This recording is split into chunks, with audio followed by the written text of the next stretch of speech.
quick with Benjamin, and then I'm going to tie it all together, and whoever wants to pray us out can pray us out. So Benjamin is the Jamaicans. Y'all know that I'm Jamaican, and the motto in Jamaica is out of many, we are one. Well, out of Benjamin was all of his brothers. He had to be strong like Reuben. He had to be crafty and smart like Simeon. He had to be like Levi, loyal to God. He had to have a passion for God because the government of God was placed on his shoulders as the blessing from the prophet Moses. He had to usher in the priesthood of God and lead the people to God. He had to be like Judah, a praiser. He had to be like Issachar, discerning the time. He had to be like Dan, judging, understanding, discerning, and educating. He had to be like Gad, overcoming the enemy. He had to be like Asher, to be abundant, to be blessed, and to prosper. He had to be like Naphtali. He had to establish order and deliver godly counsel. He had to be like Joseph, a dreamer, have a vision, and be able to save his family. Because Benjamin, that tribe was almost erased, like my sister said earlier, because they wanted to rape their sister. How crazy is that? So the enemy tried to use the one who had a dual job of a divider and a devourer to be led into destruction. But because of discernment, he was able to be restored back unto God. So Benjamin, it's time for us to grow up and not be a baby. When we grow, we get a revelation of the word. It's time for us to grow up and go from milk to meat. It's time for us to grow up in our faith. It's time for us to grow as a tree planted by the rivers of water. No dwelling on the past, no dwelling on our setbacks, no dwelling on our shortcomings. He was a wolf.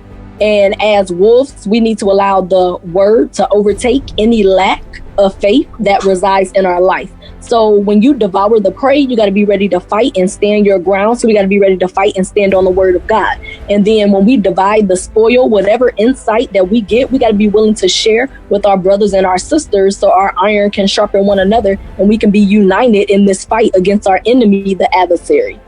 The word tells us that the wolf and the lamb is going to feed together. So that means that we'll be able to sit at the table of God, and God is going to impart things into us.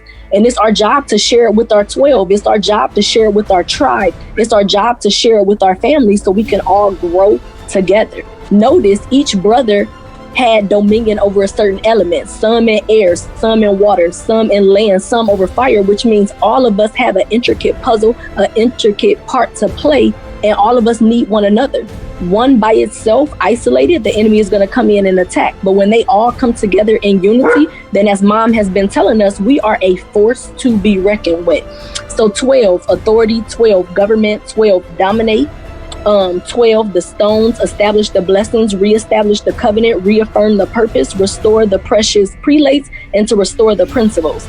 So there was the blessings of God released over the 12, Genesis 49, and then the blessings from the prophet released in Deuteronomy 33. So I'm just going to go over those really quick and I am done.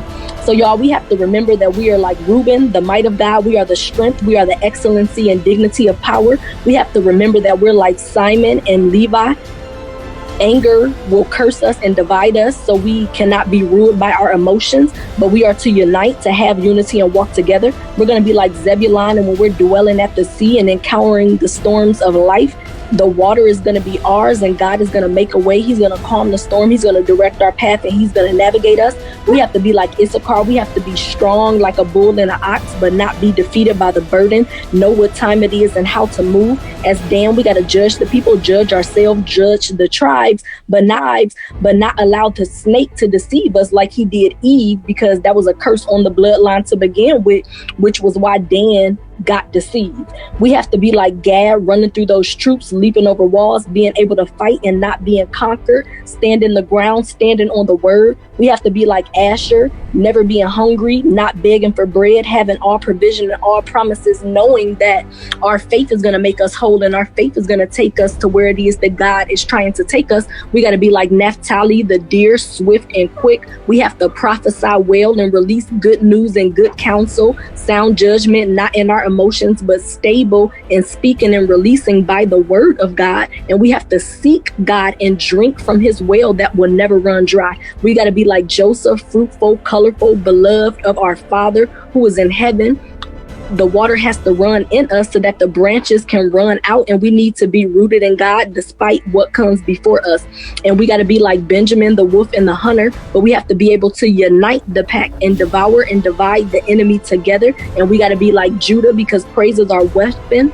Worship will lift us. God will roar for us. God is our lion and our king. He's our defender and our redeemer, our way maker.